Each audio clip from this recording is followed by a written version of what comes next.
തമിഴ്നാട് രാഷ്ട്രീയത്തിൽ നിർണായക മാറ്റങ്ങൾ പ്രവചിച്ചുകൊണ്ടാണ് അമിത്ഷാ തന്റെ പ്രസംഗം ആരംഭിച്ചത്.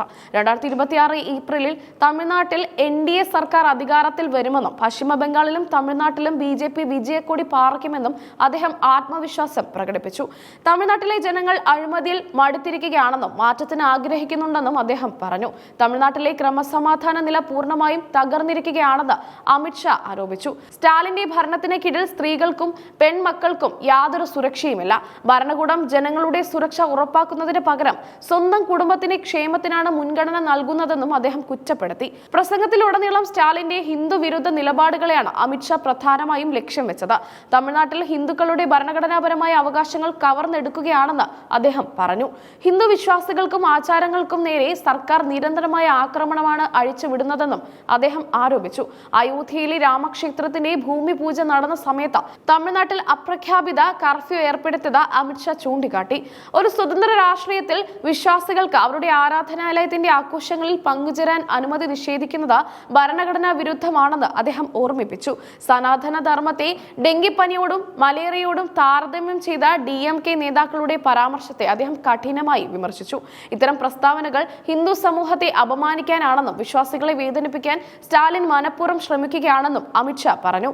ഹിന്ദു ഘോഷയാത്രകൾക്കും വിഗ്രഹ നിമജ്ജനത്തിനും സർക്കാർ ഏർപ്പെടുത്തുന്ന നിയന്ത്രണങ്ങൾ മതസ്വാതന്ത്ര്യത്തിന്മേലുള്ള കടന്നുകയറ്റമാണെന്ന് അദ്ദേഹം പറഞ്ഞു. മറ്റു മതസ്ഥരുടെ ആഘോഷങ്ങൾക്ക് നൽകാത്ത നിയന്ത്രണങ്ങൾ ഹിന്ദുക്കൾക്ക് മാത്രം എന്തിനാണ് ഏർപ്പെടുത്തുന്നതെന്ന് അദ്ദേഹം ചോദിച്ചു.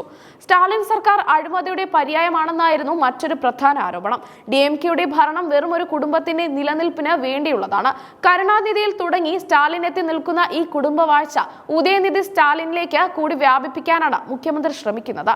എന്നാൽ ഈ സ്വപ്നം ഒരിക്കലും യാഥാർത്ഥ്യമാകില്ലെന്ന് അമിത്ഷാ പരിഹസിച്ചു. ഓരോ സർക്കാർ പദ്ധതിയിലും 20% കമ്മീഷൻ വാങ്ങുന്ന കട്ടുമണി സമ്പ്രദായമാണ് തമിഴ്നാട്ടിൽ നടക്കുന്നത്. കേന്ദ്ര സർക്കാർ നൽകുന്ന ഫണ്ടുകൾ സ്റ്റാലിൻ സർക്കാർ വക മാറ്റി ചെലവഴിക്കുകയാണെന്നും സാധാരണക്കാരിലേക്ക് ഈ ആനുകൂല്യങ്ങൾ എത്തുന്നില്ലെന്നും അദ്ദേഹം പറഞ്ഞു. 450 കോടി രൂപയുടെ പോഷകാഹാര കിറ്റുകൾ സ്വകാര്യ കമ്പനിക്ക് മറിച്ചു നൽകി ദരിദ്രർക്ക് ലഭിക്കേണ്ട ഭക്ഷണം സർക്കാർ തട്ടിയെടുത്തു.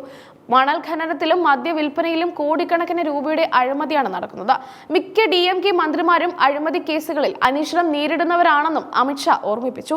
തമിഴ്നാടിനെ മറ്റ് സംസ്ഥാനങ്ങളിൽ നിന്നുള്ള ബയോമെഡിക്കൽ മാലിന്യങ്ങളുടെ നിക്ഷേപ കേന്ദ്രമാക്കി സ്റ്റാലിൻ മാറ്റി.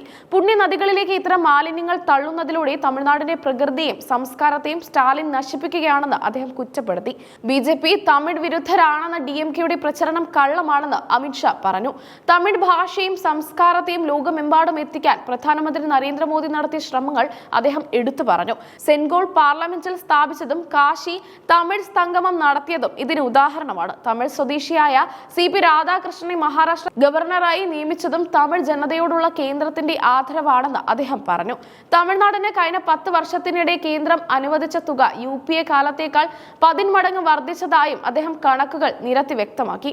2026 തിരഞ്ഞെടുപ്പിൽ AIADMKയുമായി ചേർന്ന് ശക്തമായ മുന്നണി രൂപീകരിക്കും. DMK കോൺഗ്രസ് സഖ്യത്തെ തമിഴ് മണ്ണിൽ നിന്ന് തൂത്തെറിയാൻ പ്രവർത്തകർ സജീവമായി രംഗത്തിറങ്ങണം. ഓരോ ബൂത്തിലും പാർട്ടി സ്വാധീനം ഉറപ്പാക്കാൻ അദ്ദേഹം ആഹ്വാനം ചെയ്തു. തിരുച്ചിറപ്പള്ളി വിമാനത്താവളത്തിൽ എത്തിയ അമിത്ഷായ്ക്ക് വൻ സ്വീകരണമാണ് ലഭിച്ചത്.